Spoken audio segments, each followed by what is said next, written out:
Alexa, shop lights on.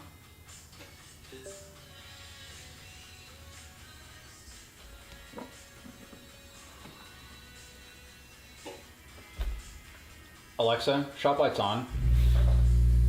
Alexa, that's the compressor. I don't understand the command. Alexa, compressor off. Alexa, shop lights on.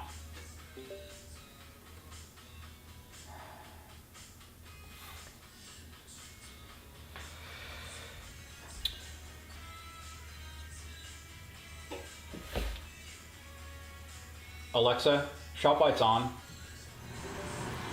Alexa, that's the air filter. I don't understand the command. Alexa, shop lights on. Alexa, air filter off.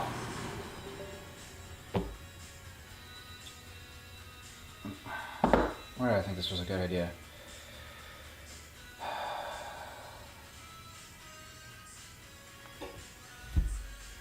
Alexa, shop lights on. I'm sorry, Adam. I'm afraid I can't do that. What do you mean? Alexa, shop lights on. Removing breathable air from the shop. Oh, shit.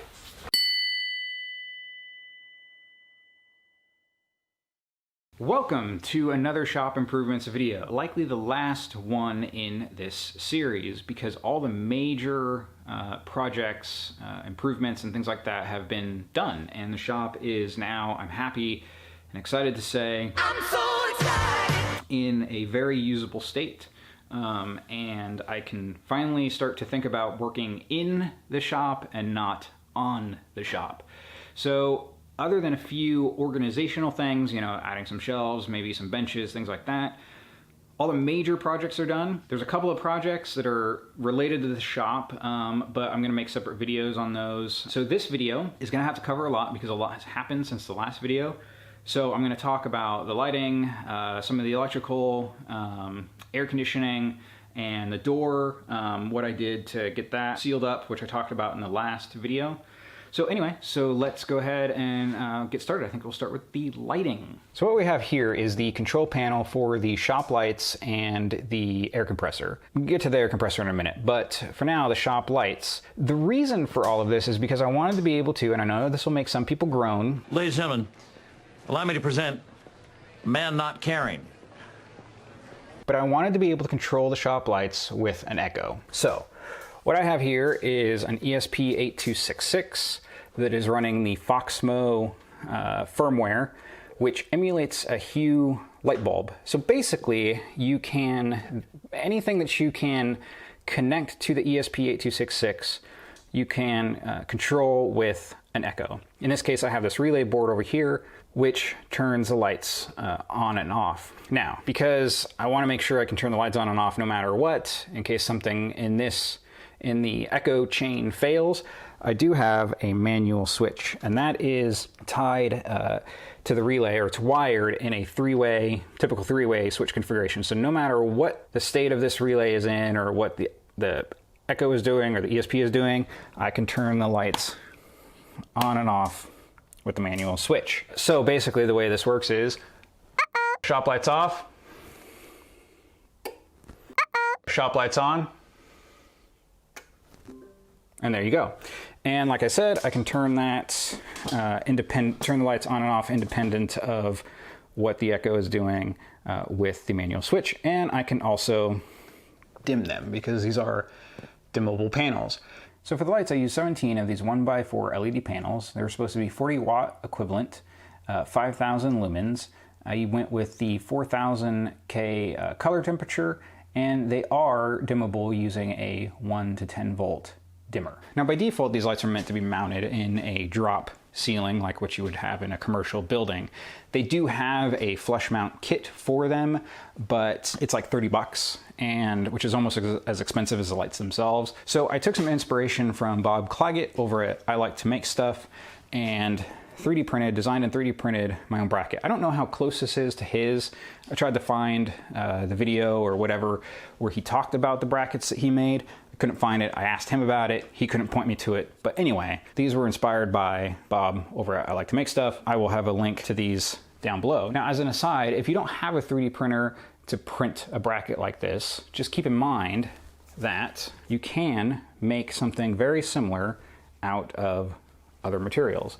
I had this extra panel that I mounted underneath the bench here, and so I just quickly, because I didn't want to take the time to set up the printer and everything, just quickly made up this bracket out of some scrap plywood for that same panel to mount under the bench. So the lights are dimmable using 0 to 10 volt dimming, which is a dimming type that's common in commercial environments and not so common in household environments. So you can dim them if you have use a 0 to 10 volt dimmer, and they dim quite nicely.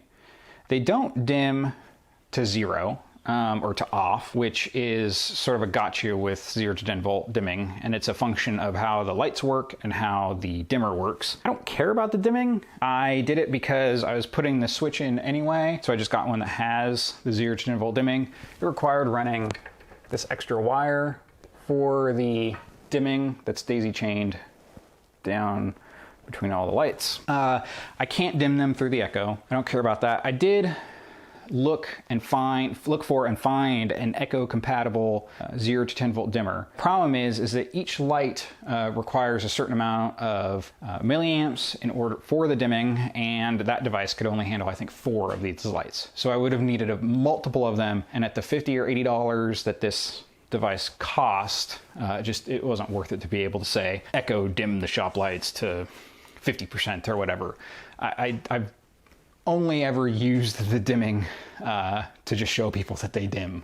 I haven't so far used it for any functional purpose, but it's there, I suppose, in case I need it. So one note on these lights that I noticed as I was installing them, and the reason why I used 17 of them, is because individually, each light is not very bright. Collectively, they are, but individually, and actually, I can probably, now I've got underneath the bench, I've got one panel. So if I turn the lights off, you can see that it lights up the area that it's directly under pretty well. But off to the either side, there's not much spillover or coverage. So if you use these, you got to keep that in mind, that basically you kind of need a lot of them in order to get even coverage. Because as I was installing these, when I got this first row up, it was basically just this section that these lights were directly under that was lit up. And then as I added each successive row, I got the coverage that you're seeing now, which is a nice even coverage. But keep that in mind. And I don't know that if you had, an 80 watt equivalent version of these, which I don't even think they have, even if these were brighter, I think that would still be the case, just because of the design and because it's sort of a soft light, which is nice. You do need basically a ceiling of them in order to get even lighting. The sort of lighting where there's almost, unless you put a shelf under it, there's no shadows being cast in here, which is great, and is what I was after, is just even uniform light. But in order to get that with these panels anyway, in my experience with them, you need a lot of them. So one last note on lights. They were a pain to mount. It may have been easier if I used the mount that they came with, but I don't think so. I think that it's just one of those things that is sort of tedious and takes time. Basically, the process that I finally figured out after getting this first row in place was to place the first light in the row, and then using a straight edge, actually a circular saw cutting guide, using that to reference off the first light so I can get the placement of one side of brackets. And I used a cardboard template of the light that I just cut out in order to sort of get the rough placement of the light. So what I would do is I got this first light in place, and then I would put the straight edge along here in order to reference off of for the placement of this light's brackets for this side. wire the light. I'd set the light on a ladder in order to raise it up as high as I could get it, wire it in, slide it into these brackets, and then put that center bracket on the opposite side in place. That was enough to then let me let go of it and get the other two brackets in place and make sure that it was in the spot that I wanted it. So between the wiring and having to position the straight edge and everything else, I suppose you could probably have like snapped a chalk line or something. But in any case, that's the way I did it. It was just very time consuming. But in the end, I've got lights in the shop and so far they're working great. So I went with a ductless or a mini split system for the heating and cooling in the shop. I briefly considered using either a windowed air conditioner or a portable air conditioner for the cooling, and then figuring out some sort of electric based heat system. But when you look at the cost of like the portable air conditioners or window air conditioners, and then the heating, and then you factor in efficiency, you really can't beat the mini splits. You probably pay more upfront for a mini split, but you, I think, more than make that up in the efficiency of the system. So from the do-it-yourself perspective, installing a mini split is more involved than a window air conditioner would be, for example, but it's not impossible. First thing is you do need power to the outdoor unit. In the case of my unit, I had to run a 115 volt, 15 amp circuit. Different units will have different requirements for voltage and current. And the other thing is the line set, and that's a set of copper lines that runs between the outdoor unit and the indoor unit.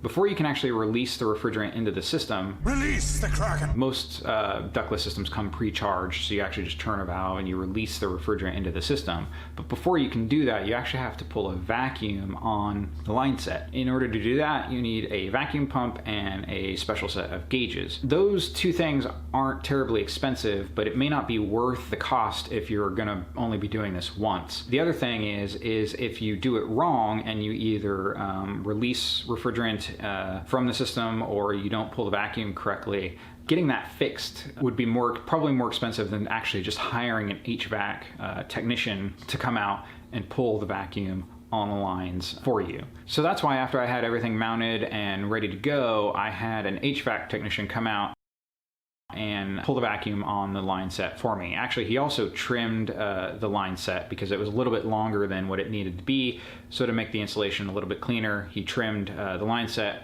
flared the ends of them, and connected it to the system, and then pulled the vacuum. And I don't know what the typical charge is, but he charged me between $140 and $160 for that. So to me, I would have probably spent that on the tools, the vacuum pump and the gauges themselves, if not more, and then of course the risk of doing it wrong. So from that perspective, having a professional come out and do it was worth it to make sure it was done correctly. Now there are mini split or ductless systems available that are as close to 100% do-it-yourself as you could possibly get, I think.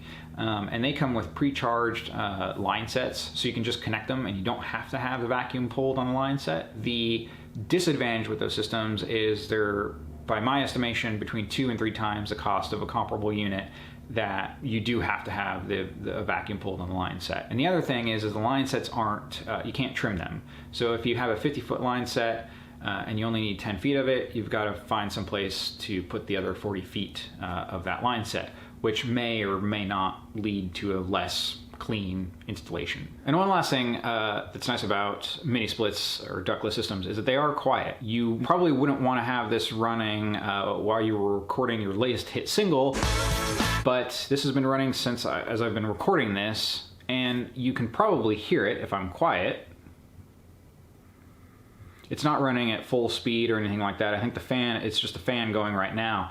But even with the compressor outside, you can hear it, but it's not overbearingly loud like your typical window air conditioner might be. So we're back up here at the light control panel, which I also mentioned before is part of the control panel for the shop air compressor. In order to save space in the main part of the shop, I put the compressor upstairs in the shop attic. To control it, to be able to fill it up and empty it, I connected it to the ESP8266 with some relays so that I could fill it up and empty it using the Echo. So like I pointed out before, in this panel is the ESP8266 that's running the Fox mode Arduino firmware, and then it's connected to these relays through this piece of conduit into this other box for the compressor. The smaller relay is for the emptying valve. It's a motorized valve. When powered on, it opens to drain the compressor, and when it's de-energized, it closes so that you can fill it back up. And this big solid state relay here, which is rated for 110 amps, is for the compressor itself to actually fill it up. So like I said before, I'll have a schematic for this linked below. The schematic mostly shows the light side of things, just to help explain the relationship between the relay and the manual switch. The compressor side is actually simple. It's just the relays are connected to the ESP8266 through a current limiting resistor, and then on the load side there's a MOV for protection. The thing to keep in mind is, well, there's a couple things to keep in mind. One is you're dealing with line voltage, so danger, Will Robinson, danger, no, Will Robinson, danger. Things could go bad very quickly. And the second thing is that these are both for the compressor and the motorized valve that empties the compressor. They're both inductive loads. So especially for the compressor, there's a very high start current draw, so there's a peak, but then as the compressor runs, then that levels off to a more reasonable level. Still, you have to account for that in the sizing of the relay you're using to make sure that it can handle that initial surge current, because if it doesn't kill it immediately, over time it would. The other thing is that the compressor runs for 4 to 5 minutes to fill it up. So you want to make sure that the relay can dissipate that heat, which is why, even though it wasn't strictly necessary, I put the relay for the compressor on a heat sink. Let's go upstairs and I will show you the compressor. Okay, so we're up here in the attic of the shop, and this is my 30-gallon Craftsman compressor that I got years ago at basically a garage sale and haven't used up until really this point. And I put it up here in the attic to get it out of the way, and also because I don't like the sound that compressors make. Tool sounds don't bother me, but compressors, it's like fingers on chalkboard. So it's not silent up here. I can still hear it, obviously, but it's better than having it downstairs. Plus the space savings, having it up here, but still having it usable is really nice. So I'll show you a couple things and then we'll go back down. Okay, so the first thing I'll show you is this motorized valve here for emptying. There's a pipe that just goes outside to empty the compressor when it's not being used. This motorized valve, I think they typically intend this just to be like a shut-off valve. I'm using it to empty the compressor. They do have other sort of automated valves that will like empty the compressor, you know, every X number of minutes or whatever you set them to, but because I don't use the compressor every single time I'm in the shop, this just seemed like it made more sense. It is interesting how this works. So when it's powered on, and you can get them, I think, either way, but this particular one, when it's powered on, it opens up, so it drains the air out, and you have to actually keep it on for at least 3 minutes, I think, because there's an internal capacitor that charges up that's used. So when when it's de-energized, when you turn the power off to the valve, it uses the energy in that capacitor to close the valve. So anyway, kind of neat how that works, and so far it's been a bit effective for draining the compressor. Okay, so the compressor is actually, and sorry about this, I'm having to use a flashlight so you can see, but that red switch, that's actually the original switch for the compressor to turn it on and off. So it's on all the time. And if you look at those, there's 2 plugs right there. Those 2 plugs go back to the panel downstairs, and the white plug is for the emptying valve and the black one is for the compressor. So the white one is connected to the smaller relay and the black one is connected to the bigger relay for the compressor. And then this red hose is just connected to the compressor and goes down and then eventually gets turned into the plastic tubing that's made by Rapid Air. I'll talk about that more in a minute. Goes down into the black over there and then eventually down into the shop. And the other thing is I've got the compressor bolted down somewhat loosely. It can actually still move around a little bit, which to my understanding is what you want, but it's not going to go wandering off anywhere significant. But it is on top of these isolation pads, which are cork and rubber, just to help minimize vibration. It still does vibrate quite a bit. If it bothered me any more than it does, then I might come up with some sort of like suspension system or something to suspend it from the top joists, you know, with like super big heavy rubber or bungee cords or something, but it doesn't bother me that much. So just another shot here. That conduit is coming from downstairs and then going to those two plugs right there, one for the emptying valve and one for the compressor. And there's just another shot of the actual line that eventually goes downstairs. You can see the red hose that gets turned into that blue pipe or tubing. That's not PEX or anything like that. It is actually a product, special tubing that is made for compressed air. That goes off to the left here, downstairs. And one last shot upstairs, just for some perspective. That's the compressor right there, among all the holiday decorations and various other things that are stored up here in the shop attic. So this conduit here is housing the tubing that's coming from the compressor in the attic. I just put it in the conduit just because I wanted something a little more stiff to be able to get that unistrut on to mount it and direct it into where the regulator and the filter is mounted. And it goes from there into this block, which has a quick connect, and then this is just a digital pressure gauge that I stuck on there for giggles. And then also from that block, it's going into what I use mostly, which is the hose reel. That is the Harbor Freight hose reel, so Harbor Freight special there. There are things that are worth getting from Harbor Freight, and so far this hose reel has worked really well, and it's super convenient and nice to have 50 feet of hose that gets out of the way when you're not using it. And for the light use that I've been giving it, so far the reel is holding up, so we'll see. Okay, so for some perspective, this is the back of the shop, and the compressor is mounted above there in the attic, and the supply line runs along inside the attic, comes out through the ceiling, through that conduit, and then the regulator and everything else, and then that's the hose reel. Now, why did I put the hose reel and everything in the front of the shop, but the compressor in the back? First reason is because I wanted the hose in the front, because that's where the door is. So if I have to run air outside of the shop, then the hose is right there, and I'm not losing length running it across the shop. The other reason, or the reason why the compressor isn't above there, is because that area above in the attic is used for storage of tools and other items that I want to keep, but I don't necessarily need quick access to and don't necessarily mind going upstairs in order to get. So putting the compressor in the back corner was the most out of the way place to put it. So I almost forgot to mention that I do have manual switches for the compressor emptying and the compressor fill. It's just a three-way toggle, so if it's in the up position, then it's echo enabled. If it's in the middle, then that actually just turns it off completely. The relay won't activate.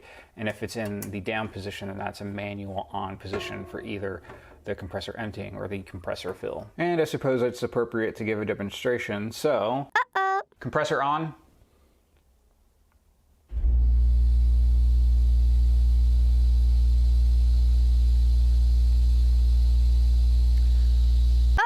Compressor off.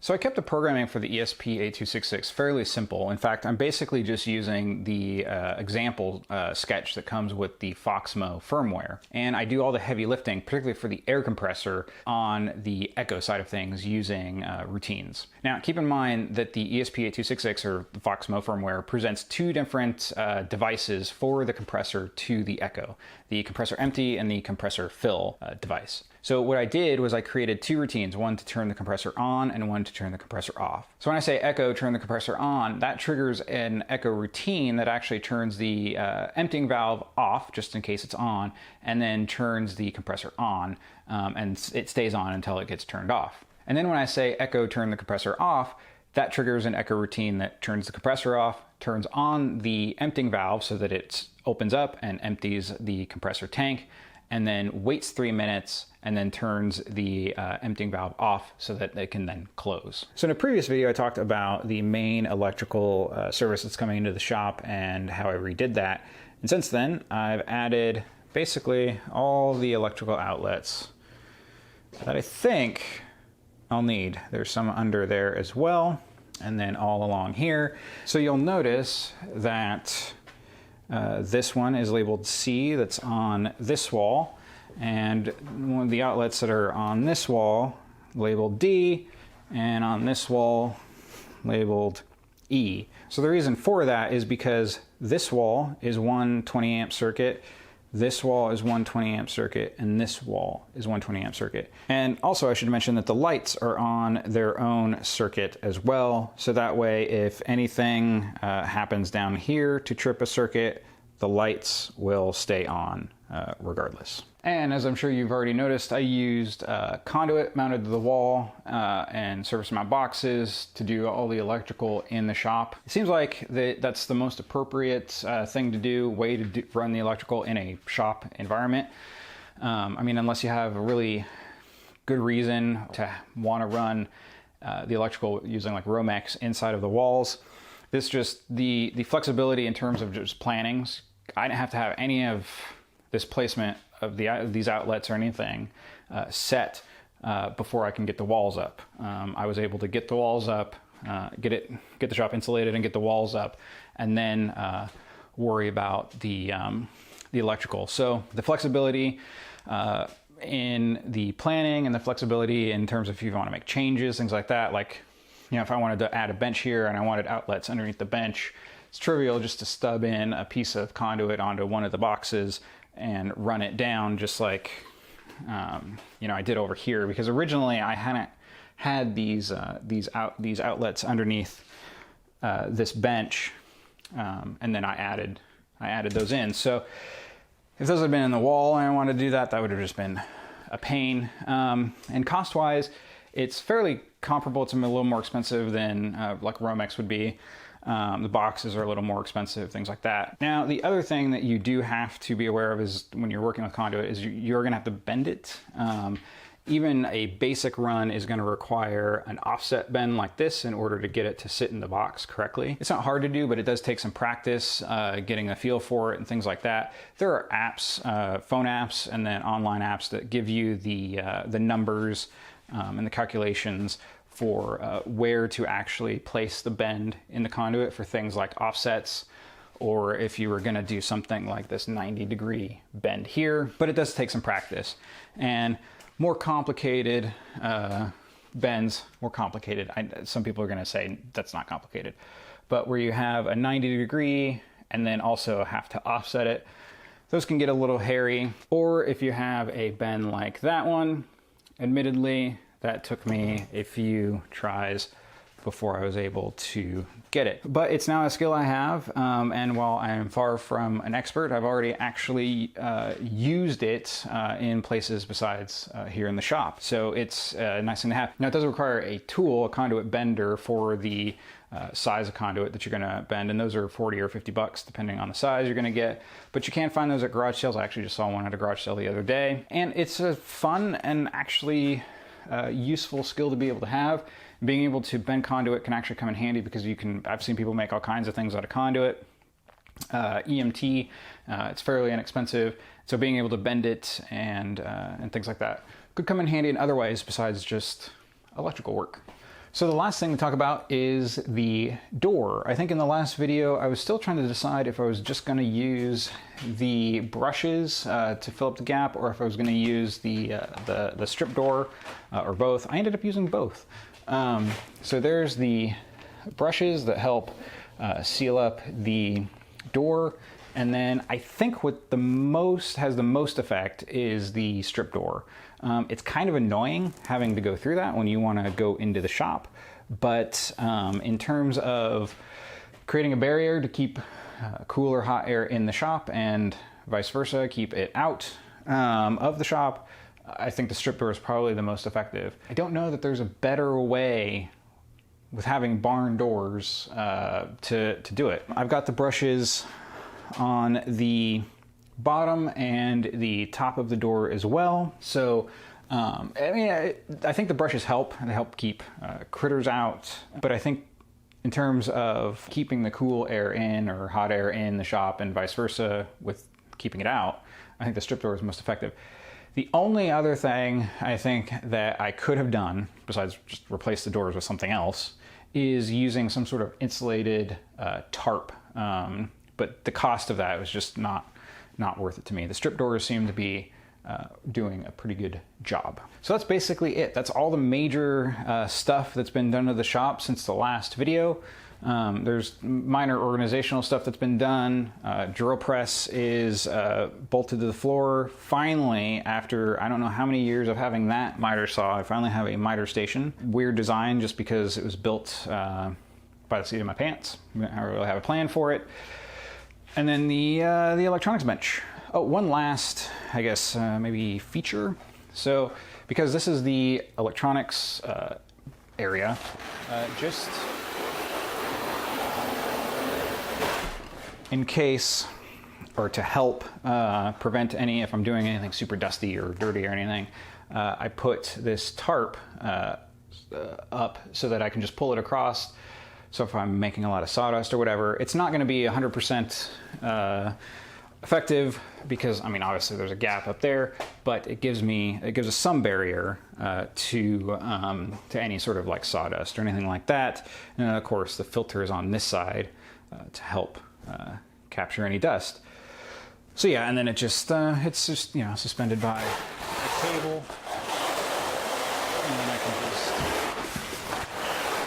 that's probably a super annoying sound, but I can just get it out of the way, and then there's some bungee cords. I can bungee it to the wall. So yeah, I'm really excited to be able to finally get to work in the shop and not on the shop. It was really getting tiring and annoying working on the shop, which is why I don't have a lot of footage from these projects, these other parts of the shop that I've done, the electrical and the lighting and stuff like that, was because I just wanted to get it done so I could start working in the shop and not on it. So yeah, a couple other small things, you know, some shelves, things like that, maybe a bench or two.